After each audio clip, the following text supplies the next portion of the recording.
வணக்கம். 7ஆம் வகுப்பு இயல் 2 ஓரெழுத்து ஒரு மொழிகளும் அவற்றின் பொருளும்.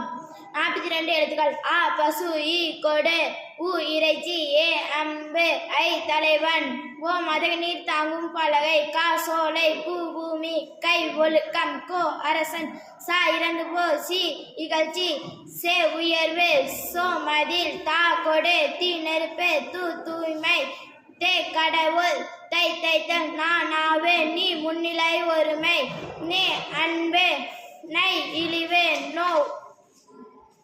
நோ வறுமை, பா பாடல், பூ மலர், பே மேகம், வை இளமை, போ செல், மா மாமரம், மீ வான், மூ மூப்பு, மே அன்பு, மை அஞ்சனம், மோ மோத்தல், யா அகலம், வா அழைத்தல், வி மலர், வை பொல், வவ்